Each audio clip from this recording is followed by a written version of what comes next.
Halo semuanya, selamat datang di Sebelum Pukul 3, di mana kita akan membahas berbagai hal terkait dunia metafisik, misteri yang ada di dunia, fenomena-fenomena gaib, dan kali ini kita akan membahas tentang fenomena anak indigo atau sering kami sebut gifters. Tanpa berlama-lama, mari kita mulai videonya.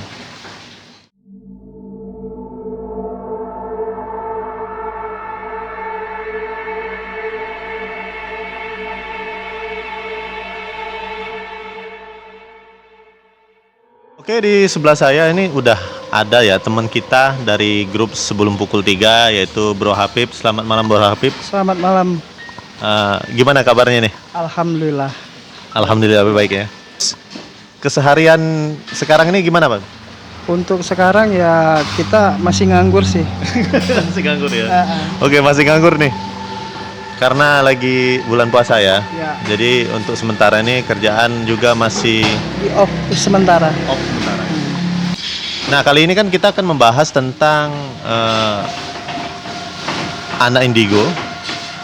Kemudian yang fokus kita yang akan kita bahas itu tentang kenapa mereka ini cenderung bersifat lebih defensif orangnya.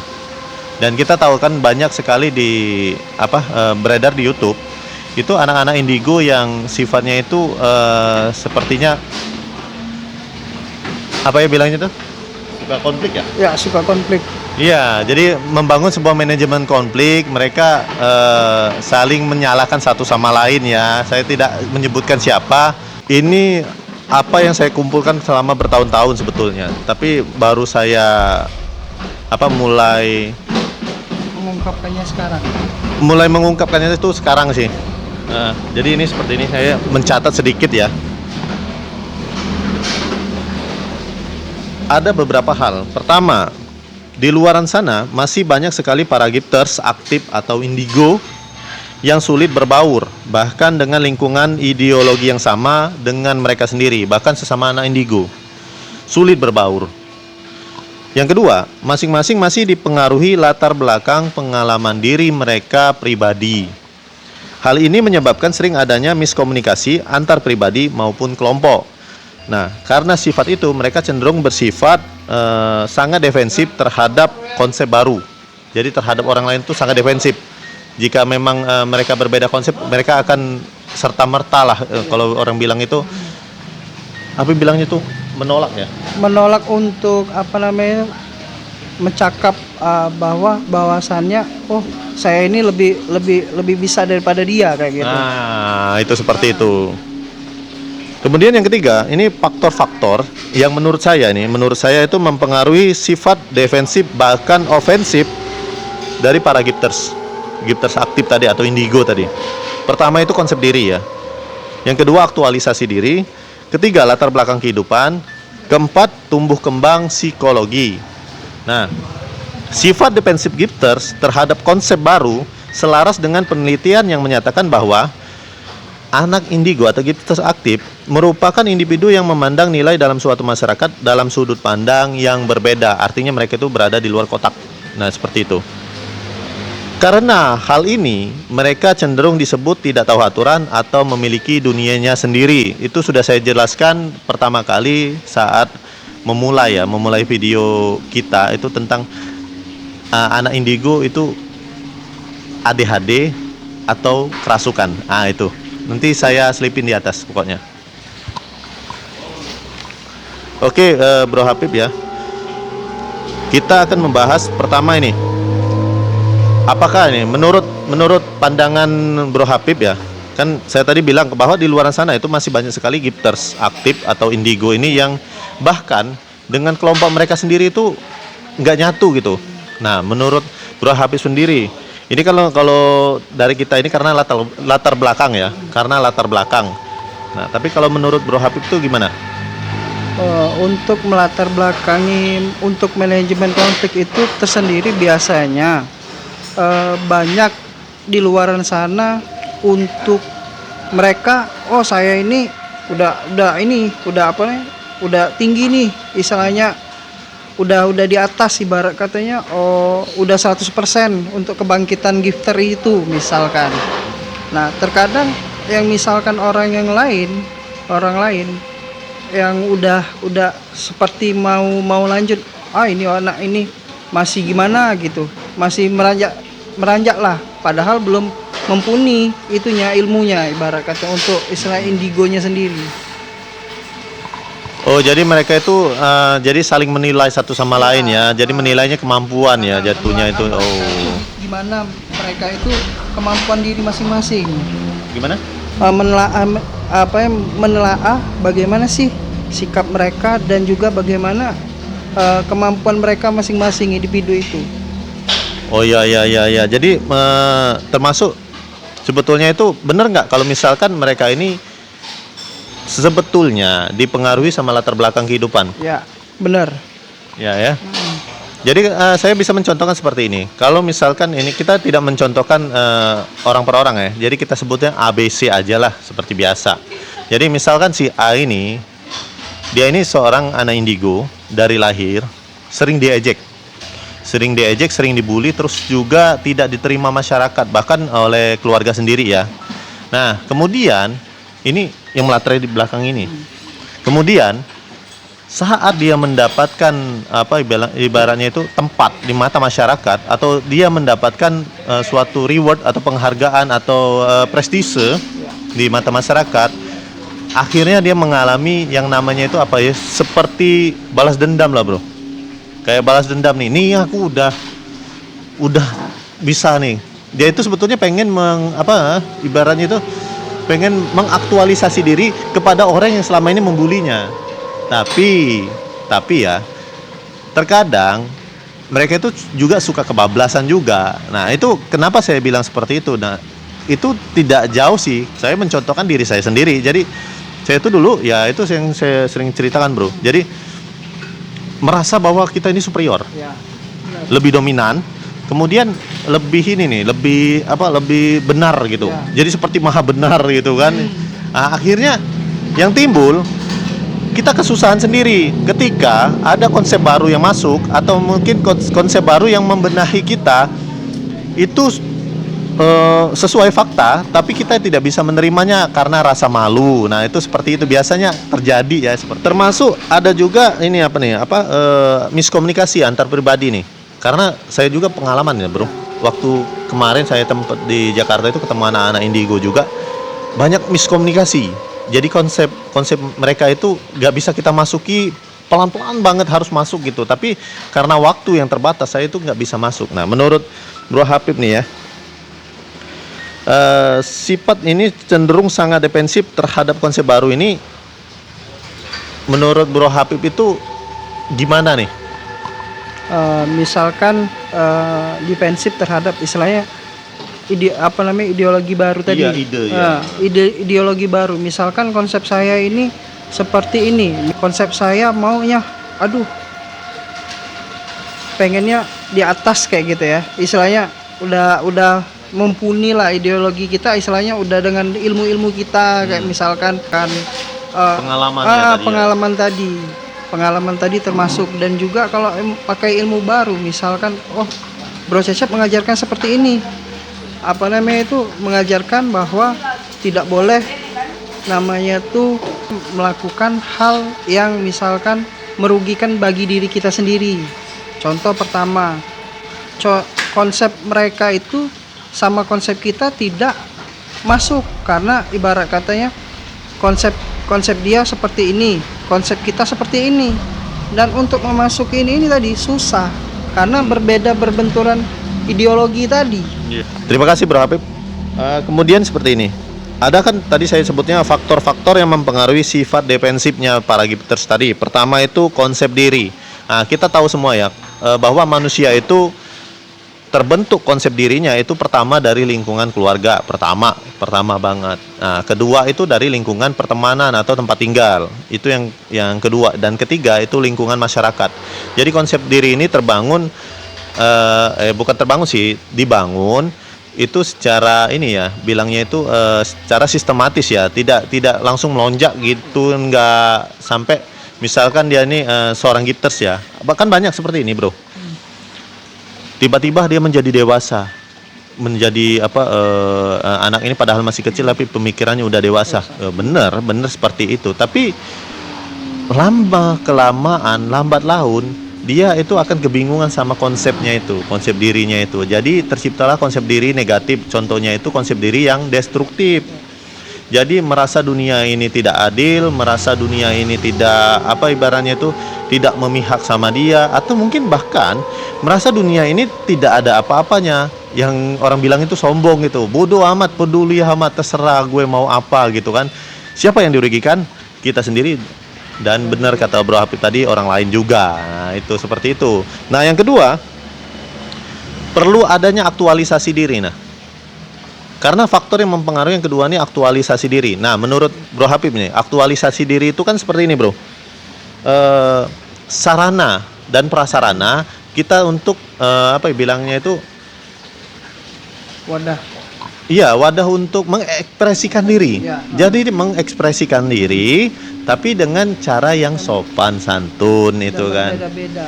Ya, berbeda-beda. Nah, menurut Bro Hafid, aktualisasi diri ini yang gimana nih yang paling baik nih untuk anak-anak indigo?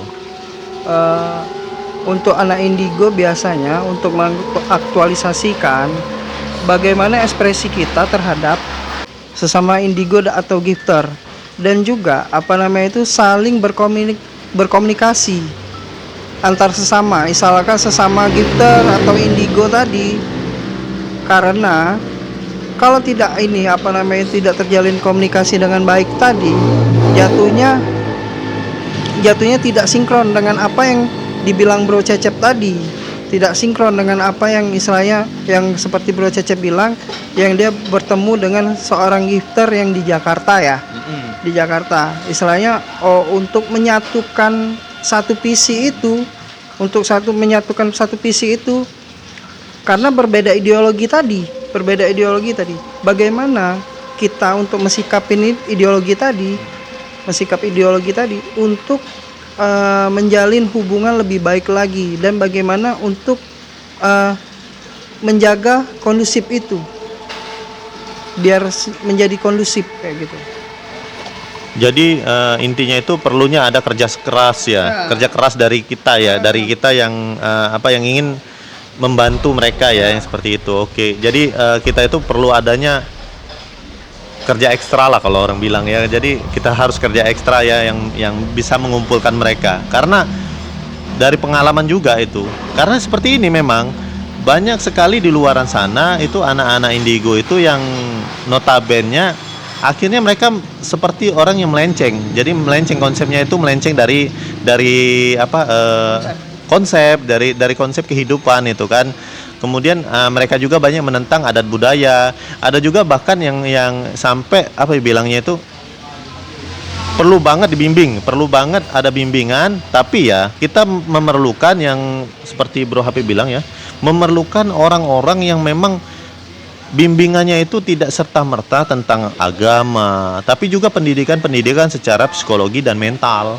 Ya. Itu perlu banget. Anak-anak indigo itu perlu banget, atau mungkin gifters aktif ya, itu perlu banget untuk mendapatkan pendidikan secara psikologi dan mental. Itu perlu banget pokoknya. Yang ketiga itu tentang latar belakang kehidupan. Tadi udah kita bahas ya, latar belakang kehidupan itu termasuk gimana dia gitu dibully terus, atau mungkin dia sering dipukulin, terus juga diganggu sama para jin-jin yang tidak ada apa-apanya itu sebetulnya kan. Jadi di akhirnya itu karena dia tidak merasakan mendapat mendapat orang yang mengerti, dia menciptakan tamengnya sendiri, menciptakan konsep dirinya sendiri. Nah itu Dunia fantasi dia sendiri. Jadi seperti dunia fantasi. Dunia fantasi dia sendiri itu bagaimana? Nah, jadi anak-anak ini akan mendapatkan suatu tekanan ya. Jadi dia akan membentuk dunia mereka sendiri seperti yang dibilang Bro Hafid ya, bahwa dia akan membentuk fantasi mereka sendiri. Nah, itu yang sangat berbahaya sekali sebetulnya. Yang keempat itu faktor yang mempengaruhi ini ya itu tadi tumbuh kembang psikologi. Nah, itu yang penting ya. Penting banget sih. Ya, sangat penting. Iya, penting banget. Tapi udah kita jelasin ya. Udah dari awal udah kita jelasin. Itu tadi penjelasan mengenai apa yang saya dapat ya selama saya meneliti lah ya, sejenis meneliti anak-anak indigo di luaran sana, atau saya sebutnya gifter aktif ya. Nah, sekali lagi saya tekankan seperti ini. Kenapa saya dari awal sekali mengatakan bahwa manusia itu sebetulnya semuanya itu terlahir sebagai gifters. Gifters atau terlahir sebagai anak orang-orang, bukan anak-anak lagi tapi orang-orang yang memiliki karunia. Contohnya seperti ini, bro. Bayi.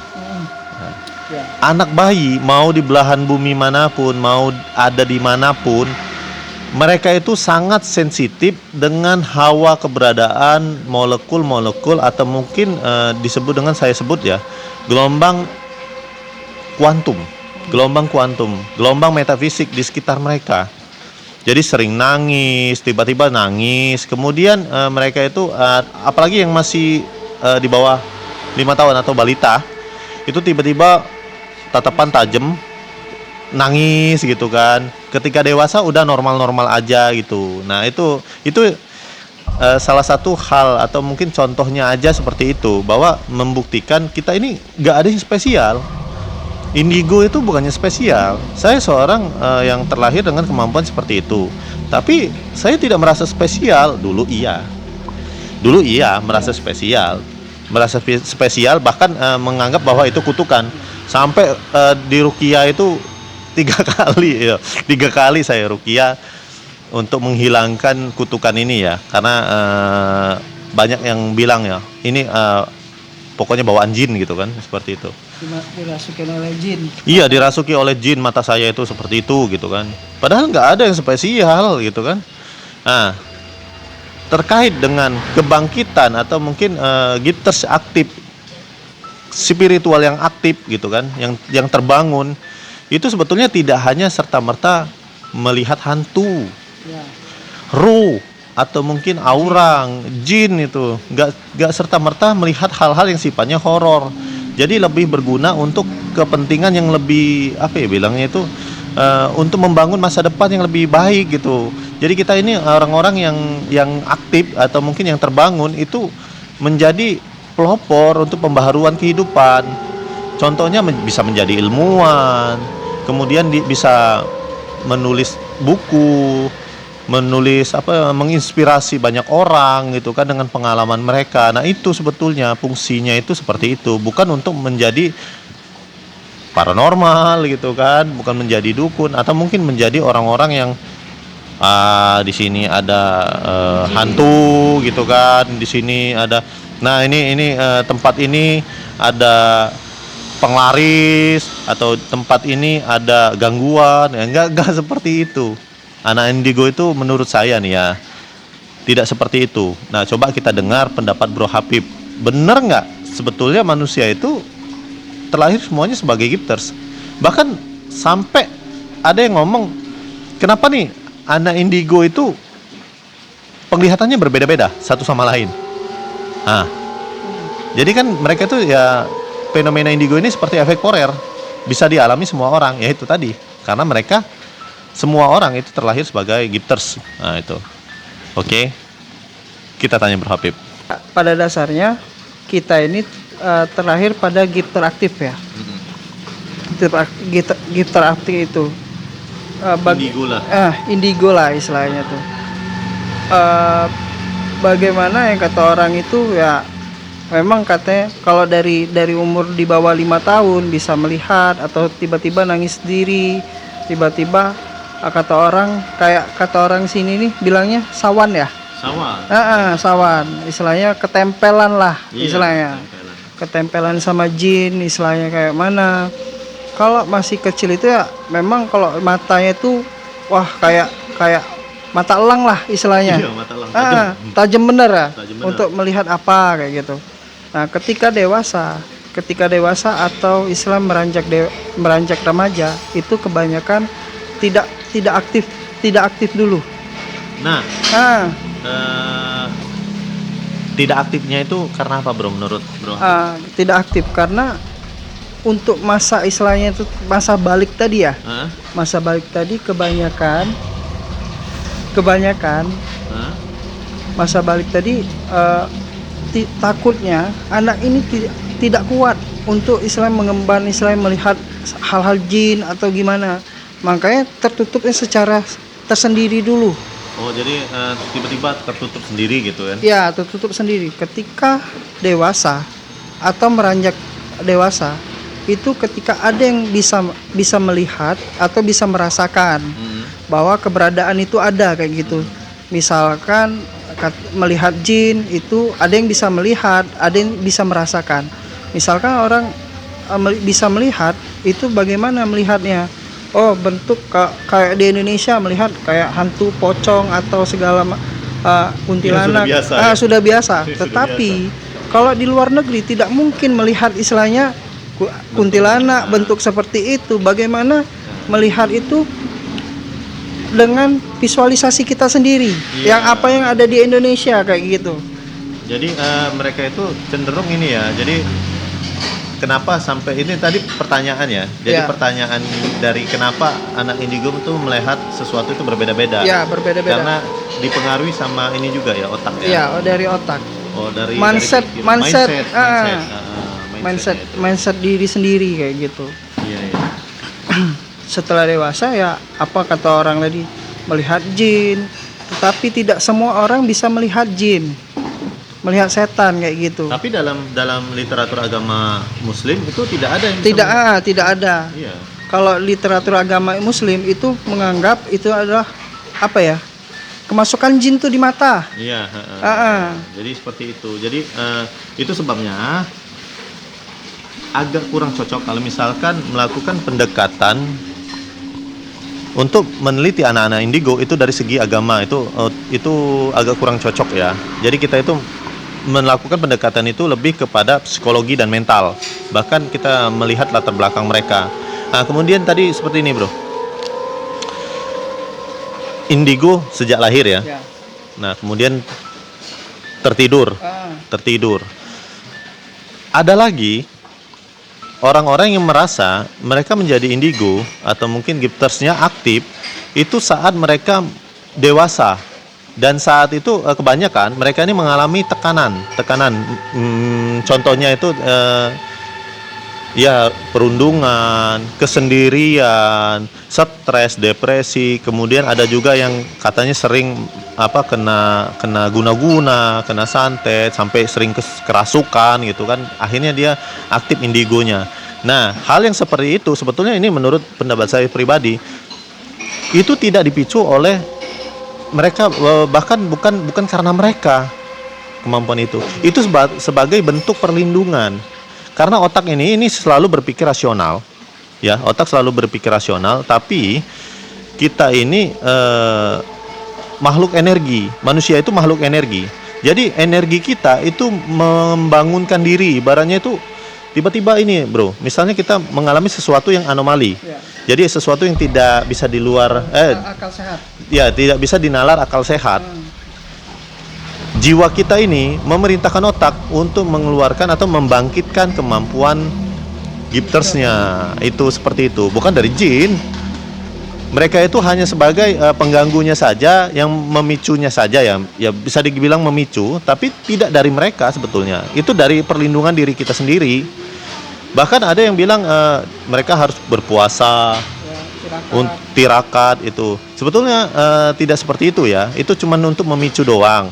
Dan tidak ada yang namanya kemampuan gifters itu diturunkan, tidak ada. Semua orang ini itu terlahir sebagai gifters aktif atau indigo tadi, semua orang itu. Nah, kenapa saya sampai bilang itu? Nah, itu contohnya tadi anak kecil. Yang kedua, kalian mau dimanapun, mau apapun profesi kalian, sudah dewasa, kalian akan memiliki firasat ya. Memiliki firasat. Tiba-tiba kalian merasakan tidak enak, ingin bepergian, tiba-tiba kalian merasa tidak enak. Naik bis misalnya, naik bis nih. Kamu merasa tidak enak, badan rasanya agak enggan ya. Kayak ada sesuatu hal, akhirnya kamu nggak jadi gitu kan. Tiba-tiba maaf ngomong, bus yang ditumpangin ini banyak kempes. Kalau kecelakaan horor. Jadi banyak kempes, jadi nggak berangkat. Nah, kamu yang tadinya mau berangkat itu baru tahu bahwa oh iya, menurut firasat saya seperti ini. Nah itu, jadi intuisi atau firasat itu sebetulnya tanda-tanda bahwa kalian itu semuanya adalah gifters. Seperti contoh film Destinasi. Oh ya, film Final Destination, Ya, meskipun benar. horor ya, Ya. tapi konsepnya seperti itu tuh. Jadi kita memiliki firasat dan semua orang akan memiliki firasatnya masing-masing sesuai dengan kondisi ya. Jadi itu sebetulnya bentuk pertahanan tubuh. Balik lagi ke soal kita di awal nih, permasalahan kita di awal nih. Kenapa nih banyak anak-anak indigo itu yang sifatnya itu ofensif, defensif, bisa nggak nyatuin mereka ini? Menurut kita tadi bisa ya. Tapi sarana yang paling bagus nih, sebetulnya kita tidak perlu hal yang lain, tapi tempat aktualisasi diri dan orang yang membimbing ya. Istilahnya ada yang mengetuai lah, istilahnya mengetuai supaya orang itu tidak jadi untuk manajemen konflik tadi. Kalau untuk mengetuai kayaknya salah sih bro. Kalau untuk mengetuai artinya kayak gini sebetulnya anak-anak gifters itu mereka itu tidak memiliki apa bilangnya itu tidak ingin memiliki apa bos. Ya. Ibaratnya bos itu. Jadi mereka tidak ingin dikendalikan. Jadi jatuhnya itu sebetulnya bukan mengetuai, tapi kita menyediakan, memfasilitasi wadah dan sesuai dengan kemampuan yang sudah mereka miliki masing-masing. Oke, selanjutnya menurut Bro Habib nih, tips-tips untuk anak-anak indigo di luaran sana agar mereka bisa menguasai ilmu maklum ya. Ilmu memaklumi diri sendiri, memaklumi orang lain. Jadi kita tetap memandang bahwa diri kita itu sama rata, sama rasa, dan saling asih dan asuh ya. Gitu. Menurut Bro Habib nih gimana? Untuk menjadi pertama ya pastinya tenggang rasa terhadap sesama. Itu baik agama Muslim dan agama lain. Ya. Itu pertama. Yang kedua,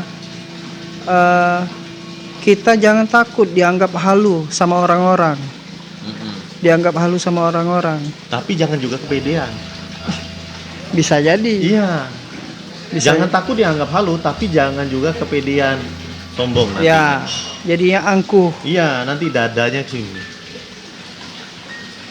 Yang ketiga tadi berbanyak beribadah. Perbanyak beribadah ya. Ya. Sesuai dengan agama masing-masing. Iya. Hah? Sikot. Lagi apa ya? Satu lagi, tahu tak? Ada. Perbanyak mencari referensi buku. Ya, Ya. Jadi referensi buku. kita itu harus banyak membaca literatur masa lalu lah. Jadi kita harus memperbanyak, memperkaya pengetahuan. Tidak hanya kita mengandalkan kemampuan gifters kita yang aktif, tapi kita juga bisa membandingkan. Jadi ada pembanding lah ya. Ada pembanding, kita bisa memperkaya diri dengan literatur. Harus itu. Harus banget sih kalau menurut saya. Itu pengalaman pribadi sih ya. Jadi kita nggak apa bilangnya itu memandang dunia ini hanya sekecil biji kurma gitu. Jadi pengetahuan itu penting banget pokoknya. Oke, sekian dulu dari kami. Dan kalau misalkan kalian masih menyukai bahasan tentang para gifters, silakan kalian komen di bawah ya. Ini hanya sekedar pembukaan dari yang kemarin tentang para gifters. Dan kebetulan sekali ada suatu konflik ya antar para gifters aktif di YouTube. Itu jadi saling menyalahkan satu sama lain ya. Dan ada fansnya juga yang saling menyalahkan satu sama lain. Ya nggak apa-apa sih kalau itu sebagai suatu manajemen konflik, nggak masalah. Tapi kalau misalnya dampaknya nanti luas, wah itu bahaya banget gitu kan. Jika kalian menyukai bahasan, silakan tekan tombol like dan silakan kalian bagikan atau mungkin kalian simpan boleh ya. Tapi kalau misalkan kalian tidak menyukai bahasan kita, jangan ragu-ragu nih untuk menekan tombol dislike agar kita direkomendasi YouTube. Seperti biasa, agar kita selalu direkomendasi YouTube. Oke, sekian dulu. Saya akhiri. Wabillahi taufiq wal hidayah. Wassalamualaikum warahmatullahi Wabarakatuh. Om Swastiastu. Namo Buddhaya. Namo Buddhaya. Salam kebajikan. Dan inilah sebelum pukul 3.